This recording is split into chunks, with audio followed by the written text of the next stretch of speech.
আসসালামু আলাইকুম ওয়া রাহমাতুল্লাহি ওয়া বারাকাতুহু। আলহামদুলিল্লাহি ওয়া কাফা ওয়া সালামুন আলা ইবাদিহিল্লাযিনা ইসতাফা ওয়া বা'দ। সম্মানিত ভাই পরিচালক, মুনার সর্বস্তরের দায়িত্বশীল ভাই ও বোনেরা এবং এখানে যারা উপস্থিত হয়েছেন, 2 দিন সময় দিচ্ছেন কিয়ামতে আল্লাহ তাআলার কাছে নাজাতের ওসিলা হিসাবে এই সময়টাকে আমরা দোয়া করি যেন আল্লাহ তাআলা কবুল করে নেন। আমরা আল্লাহর কাছে দোয়া করি, আল্লাহ যে সমস্ত ভাই বোনদেরকে এখানে নিয়ে এসেছো হাসরের ময়দানে একসাথে উঠায়ও এবং একসাথে আমাদেরকে জান্নাতে নিয়ে। মুনার এই কনভেনশনে এই পর্যায়ে আমার যে বক্তব্য রাখার জন্য বলা হচ্ছে সেটা আমরা অনেকেই জানি যে আল্লাহ তাআলা রাসূল সাল্লাল্লাহু আলাইহি ওয়াসাল্লাম বলেছেন, আলা জেনে রাখো, কুল্লুকুম রাঈন, তোমরা সকলেই দায়িত্বশীল, ও কুল্লুকুম মাসউলুন আন রাইয়াতিহি, এবং তোমরা সবাই তোমাদের দায়িত্বের ব্যাপারে জিজ্ঞাসিত হবে। এই ব্যাপারে আমার উস্তাজ প্রফেসর রুহুল আমিন সাহেব কথা বলেছেন, আর 2 জন আমার উস্তাজ তারা কথা বলে গেছেন।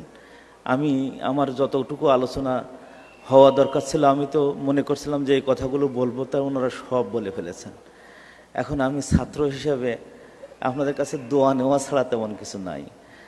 তো যেহেতু লন্ডন থেকে আসছি অনেক দূর থেকে, হাজার হাজার মাইল এবং আটলান্টিক মহাসাগর পাড়ি দিলাম, আবার কিছুক্ষণ পরে চলে যেতে হবে, তো মনে করলাম যে আপনাদের কাছ থেকে একটু দোয়া নেওয়াটাই আমার জন্য ভালো হবে।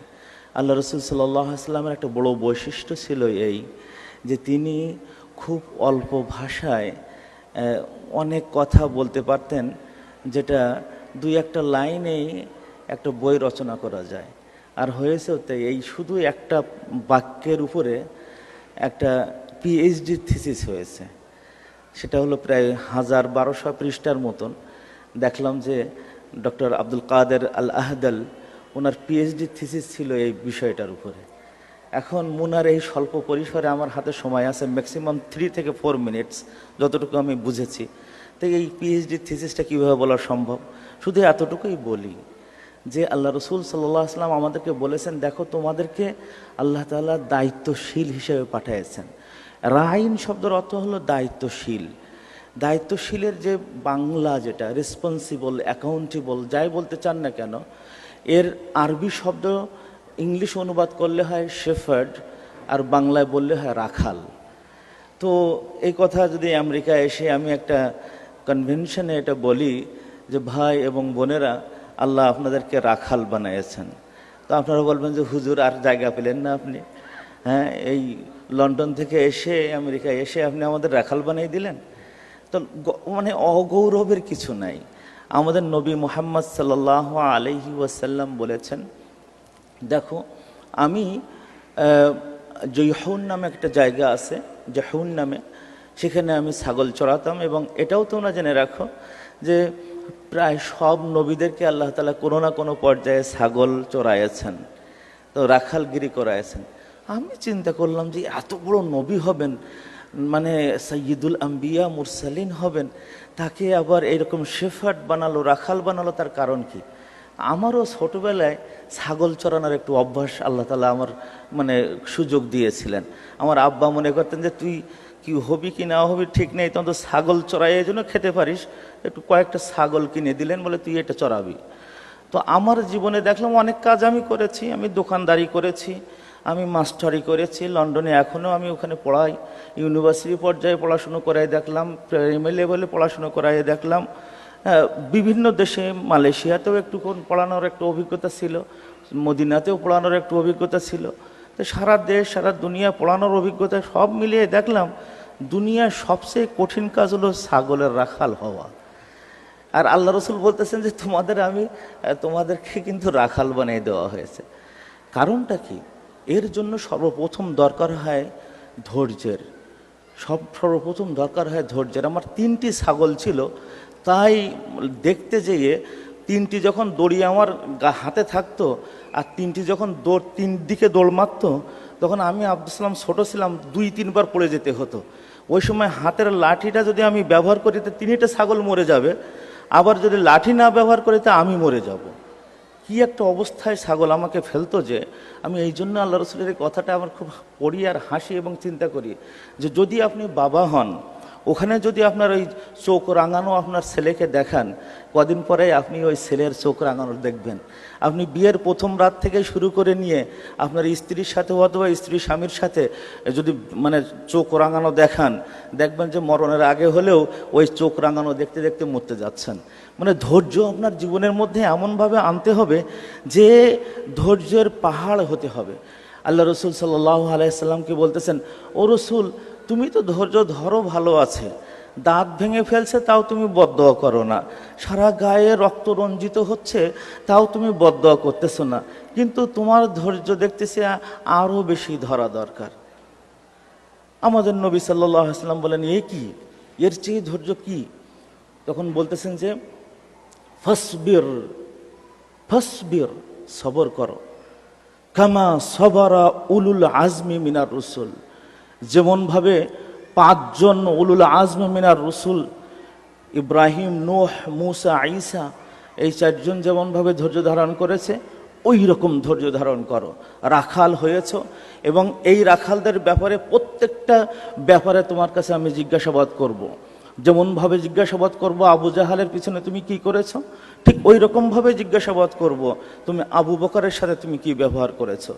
যখন বুঝবো যে আবু বকরকে জান্নাতের 8টা দরজা দিয়ে আবু বকরকে ডাকা হয় এবং বলে যে আবু বকর তুমি আমার ভেতর দিয়ে তুমি জান্নাতে প্রবেশ করো, তখন আমি সার্টিফিকেট দেবো মুহাম্মদ নাজাহতা, মুহাম্মদ সাল্লাল্লাহু আলাইহি ওয়াসাল্লাম তুমি সফলকাম হয়েছো। আর যখন দেখবো যে আবু জেহেলের আঘাত খেয়ে মাথা দিয়ে রক্ত পড়তেছে, আবু জেহেলের আঘাত খেয়ে মাথা দিয়ে রক্ত পড়তেছে, হামজা ওই রক্ত দেখে মুসলমান হয়ে যাচ্ছে, এরপরে আল্লাহ রসুল সাল্লাল্লাহু আলাইহি ওয়াসাল্লামের কাছে এসে বলে যে ইয়া রাসূলুল্লাহ, আমি শপথ করতেছি যে তোমাকে আঘাত করেছে তার রক্তের বিনিময়ে নিয়ে এসেছি, তাকে ওই রকম মাথা ফাটিয়ে দিয়ে আসছে। আল্লাহ রসুল সাল্লাল্লাহু আলাইহি ওয়াসাল্লাম আশ্চর্য হয়ে যাবেন, কেন তো আপনি মাথা ফাটাতে গেলেন, আপনার মুখে তো লা ইলাহার কথা নাই। তখন হাত ধরে বললেন যে বেটা মুহাম্মদ, ভাতিজা, আমি লা ইলাহা ইল্লাল্লাহ মুহাম্মাদুর রাসূলুল্লাহ বলেছি। তখন আমাদের নবী সাল্লাল্লাহু আলাইহি ওয়াসাল্লাম খুশি হয়ে যান যে আবু জাহেলের সর্বশেষ চেষ্টাও আমি করে দেখেছি, সবরের প্রয়োজন আছে। আমরা কি করি, মাঝে মাঝে 2-1জনকে দাওয়াত দেই, দাওয়াত দিলে যদি সে না নিয়ে নেয় প্রথম দিনে একটু মেজাজ গরম হয়, দ্বিতীয় দিনে যদি দাওয়াত গ্রহণ না করে সে যদি আপনাকে কিছু কথা বলে তো আর একটু মেজাজ গরম হয়, এবং তৃতীয় দিন যখন সে আরো মেজাজ গরম করে তখন আমি কথা শুনিয়ে আসেন। সরি, এরকম আমরা করি। আল্লাহ রসুল সাল্লাল্লাহু আলাইহি ওয়াসাল্লাম বলেন কুল্লুকুম রাঈন, তোমরা কিন্তু রাখাল। দাওয়াত দানের ব্যাপারে আমি জিজ্ঞাসা করব তোমাদেরকে, তুমি কিন্তু রাখাল তোমার শরীরের ব্যাপারে, তোমার হাত পা চোখ কান এগুলো তুমি গার্ড দিচ্ছ, তুমি মালিক নও। তুমি যদি মালিক হতে তাহলে এই হাত তোমার বিরুদ্ধে সাক্ষী দিত না, তুমি যদি মালিক হতে এই চোখ তোমার বিরুদ্ধে কথা বলতো না, তুমি যদি মালিক হতে তোমার চামড়া তোমার বিরুদ্ধে কথা বলতে যেত না, কিন্তু সেদিন সবাই তোমার বিরুদ্ধে কথা বলবে। আস-সামআ ওয়াল বাসার ওয়াল ফুআদ কুল্লু উলাইকা কানা আনহু মাসউলা, সবার ব্যাপারে জিজ্ঞাসা করা হবে। এগুলোকে গার্ড দেওয়ার কথা বলা হয়েছে। এখানে আল্লাহ রসুল সাল্লাল্লাহু আলাইহি সাল্লাম বলেছেন, দেখো আল্লাহ তাআলা তোমাকে জিজ্ঞেস করবেন। আর হয়েছে কি, বুদ্ধির দিক দিয়ে বাংলাদেশের একটু বেশি বুদ্ধিমান আমার কাছে মনে হয়, কারণ আমি ওই একটা দেশে গেলাম, ফিনল্যান্ডের উত্তরে হলো উত্তর মেরু। তো ওখানে একটা চা খেতে ঢুকলাম একটা রেস্টুরেন্টে, সেখানেও দেখলাম যে বাংলা ভাষায় কথা বলছে একজন, আমাদের দেখে বাংলা ভাষায় কথা হলো। তার মানে বাঙালিরা দুনিয়ার সব জায়গায় গেছে, আর কথা এত সুন্দর করে বলতে পারে। হত্যা করেও বলে যে না এদেরকে হত্যা করেনি, 3000 মেরে বলে যে ওদের মারিনি, কোনো রক্তের এ নেই, মানুষ মরে লাশ হয়ে গেছে বলে ওর গায়ে নাকি আলতা দিয়ে নাকি গায়ে লাল করে দিয়েছে। এত কথা বলতে পারে বাঙালি জাতি। আমি আবার এই জোরে কথা বলতে পারি না, সরি। এখন আল্লাহ বলতেছে, দেখো তোমার ওই দেহের যে তোমার এখানে এগুলোকে তুমি রাখালগিরি করেছো কি না, আমি কিন্তু তোমার কাছে নেব, এবং যখন জবাব নেব তখন তোমার মুখটা আগে বন্ধ করবো, কারণ তোমার যুক্তি এত বেশি হবে যে আমার কাছে এসে যুক্তি দিতে দিতে অন্য লোকের কষ্ট হয়ে যাবে। যে মুখটাকে বন্ধ করে দিয়ে সবগুলো কথা বলতে থাকবে, তোমার হাত কথা বলবে, তোমার চোখ কথা বলবে, তুমি যে জায়গাটা সিজদা দিতে ওই কপালটাও কথা বলবে, যে সিজদা দেওয়ার সময় তুমি কি আমার কথাই বলতে নাকি অন্য দুনিয়ার কোনো কথা তোমার ওই সময় মনে উঠতো, এগুলো তখন কথা বলবে। এমনকি তুমি যেখানে যেখানে পা দিয়েছো, যেখানে যেখানে হাত রেখেছো, যেখানে যেখানে তোমার মাথাটা শুয়ে ঘুমিয়ে পড়েছো, সেই সমস্ত ইয়াউমাইদিন তুহাদ্দিসু আখবারাহা বিআন্না রাব্বাকা আওহালাহা, ওই জায়গাটায় তোমার বিরুদ্ধে বা তোমার সপক্ষে সাক্ষী দিতে থাকবে, কথা বলতে থাকবে। এই জন্য আমাদেরকে দায়িত্বশীল করা হয়েছে। আমরা কিন্তু শুধু আমরা যতই নিজে চেষ্টা করি না করো বাঁচার জন্য, আমাদের কিন্তু দায়িত্বশীল করা হচ্ছে। সন্তানকে মানুষ করবেন আপনি, মানুষ করতে থাকতে হবে, চেষ্টা করে যেতে হবে, চেষ্টা করে যেতে হবে। স্ত্রীকে দেখবেন আপনি, বলে দেওয়া হয়েছে দেখো মানুষ, তুমি জান্নাতে যেতে চাও, মায়ের চোখের দিকে তাকাও, মায়ের সাথে ভালো ব্যবহার করো। জান্নাতে যদি যেতে চাও, তোমার মা বৃদ্ধ হয়ে গেছে, তার মাধ্যমে তুমি জান্নাতে যেতে পারবে। জান্নাতে যেতে চাও, 3টি মেয়ে হয়েছে, 2টি মেয়ে হয়েছে, একটা মেয়ে হয়েছে, তাকে সুন্দরভাবে লালন পালন করে মানে ভালো জায়গায় পাত্রস্থ করো। আমি নবী গ্রান্টিয়র হলাম তোমাকে, যে তোমাকে জান্নাতে না নিয়ে আমি মোহাম্মদ জান্নাতে যাব না।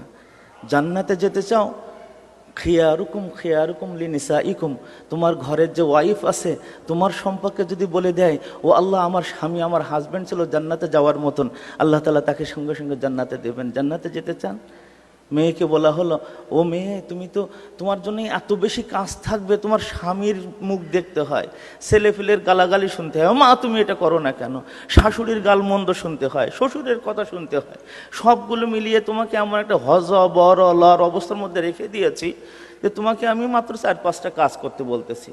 তুমি নামাজ পড়বে, তুমি জাকাত দিবে, তুমি সিয়াম সাধনা করবে, তুমি তোমার স্বামীকে একটু দেখাশুনো করবে, তার অনুসারে কাজ করবে, এবং তার যে মানে প্রপার্টিজ আছে এবং সন্তান আছে তাদেরকে লুক আফটার করবে, তুমি বিনা হিসাবে জান্নাতের মধ্যে চলে যাবে।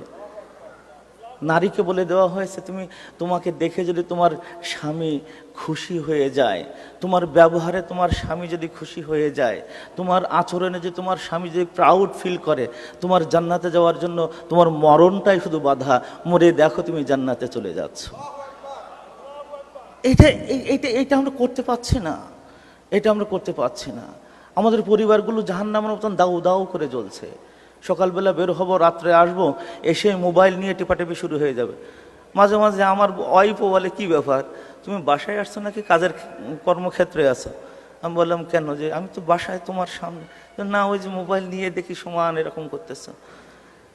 আবার এখন উল্টোটাও হয়েছে, স্বামীর এই সমস্ত কাজ দেখে স্ত্রী দেখে, মানে স্বামী আসতেছে ঘরে, কলিং বেল বাজতেছে, স্বামী এখন কি করবে, আর দরজা খোলে না খাদিজার মতো, তো পকেটে চাবিটা নিয়ে আস্তে আস্তে খুলে দেখে যে মাশাআল্লাহ স্বামী, স্ত্রী হাসতেছে। কি হাসো কেন? হ্যাঁ হাসো কেন? তো কথা নেই, কারণ হলো ওখানে ফেসবুকে দেখতেছে, হাসতেছে, অনেক কিছু হচ্ছে। মানে এমন হয়ে গেছি আমরা, মানে দেহ দুটোই এক জায়গায়, কিন্তু দুনিয়া আমাকে টেনে ফেলেছে আলাদা। কুল্লুকুম রাইন ওয়া কুল্লুকুম মাসউলুন আন রাইয়াতিহি, তোমরা প্রত্যেক তাহলে রাখালের মতো। এই যে ছাগলের থেকে একটু চোখ ফিরাই নেন না, ছাগল কোথায় যাচ্ছে, লোকের ভিটেও পর্যন্ত ভাত মানে ঘাসগুলো খেয়ে ফেলতেছে, কি আপনার উপরে লাঠি পড়বে শেষে। এগুলো আমরা কিন্তু এই রাখালগিরি আমরা করতে পারি না। আপনারা বলবেন যে হুজুর এত সময় তো এগুলো হয়েছে আর বাটেন না। সংসার জীবনে আমার উস্তাজ, উনি কিন্তু আমার সরাসরি উস্তাজ, ডক্টর রুহুল আমিন সাহেব। আর বাংলাদেশে যাদেরকে নিয়ে গর্ব করতাম এবং মনে করতাম যে ওনার মতন যদি হতে পারতাম, তিনি ছিলেন ডক্টর রুহুল আমিন সাহেব। উনি এগুলোর সম্পর্কে আরও কথা বলেছেন এবং বলবেন। মানে এখন হয়তো বলবেন যে ঠিক আছে, এই হাদিসটা তো বোঝা যায় যে নেতা এবং প্রজা, রাজা প্রজা বা নেতা কর্মী, এদের সম্পর্কে তো একটু কথা বলা উচিত। কুল্লুকুম মাসউলুন আন রাইয়াতিহি, সবাই তোমাদের দায়িত্বর অধীনে যারা আছে তাদের সম্পর্কে তোমাকে জিজ্ঞেস করা হবে। তো আমি আর 1 মিনিট নেই, আমার নোট দেওয়া লাগবে না ইনশাআল্লাহ। তো এখানে আল্লাহ রসুল সাল্লাল্লাহু আলাইহি সাল্লামের একটা হাদিস মনে রাখতে হবে। আল্লাহ রসুল সাল্লাল্লাহু আলাইহি সাল্লাম বলছেন, যে খায়রু আইম্মাতিকুম, তোমাদের বড় সুন্দর লিডার, ভালো লিডার তা সেই আল্লাযী ইউহিব্বুকুম, যিনি তোমাদেরকে ভালোবাসেন, আল্লাযীনা ইউহিব্বুনাকুম, যিনি তোমাদেরকে ভালোবাসেন, ওয়া তুহিব্বুনাহুম, এবং তোমরা তাকে ভালোবাসো, ওয়া তাদউল্লাহ, অথবা বলেছেন তুসাল্লুনা লাকুম, তোমাদের জন্য দোয়া পড়েন, ওয়া ইসাল্লুনা আলাইকুম, এবং তোমরা তাদের জন্য দোয়া করো। নেতা এবং দায়িত্বশীল এবং আন্ডার যারা দায়িত্বশীল আছে তাদের যদি এরকম হয়, গভীর রাত্রে উঠে যদি আমি দোয়া করতে থাকি, আল্লাহ আমার দায়িত্বশীলকে তুমি ক্ষমা করে দিও, তিনি অনেক কষ্ট করতেছেন, তুমি তাকে জান্নাতের বড় জায়গায় দিও। ঠিক অনুরূপভাবে আপনার দায়িত্বশীল যদি আপনার জন্য দোয়া করে, আল্লাহ আমার আন্ডারে 10 জন 15 জন ইউনিট নাজেম ইউনিটের লোক আছেন, আমার বোনেরা আমার কথা শোনে, আল্লাহ তুমি তাদেরকে ক্ষমা করে দিও। আল্লাহ রসুল সাল্লাল্লাহু আলাইহি সাল্লাম বলছেন যে এইরকম যখন হবে, মনে করবে দুনিয়াটা জান্নাত হয়ে গেছে। হযরত ওমর ঘুমাতে পারতেন না, হযরত ওমর ঘুমাতে পারতেন না, ঘুম হতো না।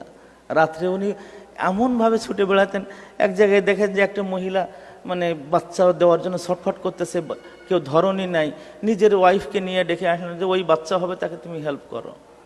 এর কোন পর্যায়ের ভালোবাসা থাকলে এটা সম্ভব হয়? ওমর ইবনে আব্দুল আজিজ বলতেছেন তার নাতি যে দাজলার তীরে যদি কোন কুকুর না খেয়ে মরে, তার জবাবদিহি তো আমাকে করতে হবে। আর নবী এবং তার উম্মতের কথা দেখেন, এমন কোনো দিন নেই যে আমরা আমাদের নবীর নামে দুরূদ পড়তেছি না। এর চেয়ে ভালো নেতা আর কেউ আছে দুনিয়ায়? আবু বকরের নাম শুনলেই মুখ দিয়ে এমনি অটোমেটিক্যালি চলে আসে রাদিয়াল্লাহু আনহু। দোয়া করি না? তারাও দোয়া করে গেছেন। এখন আমাদের যারা দায়িত্বশীল হবেন তাদের পর্যায়টা এরকম আসে যে আল্লাহ তুমি এই সমস্ত ভালো লোকদের, আমি এই মুত্তাকিনদের ইমাম তুমি আমাকে বানায়েছো, আল্লাহ তুমি তাদেরকে ক্ষমা করে দিও, এবং তারা যদি কোনো ভুল করে তার জন্য যেন তুমি তাদেরকে ধরো না।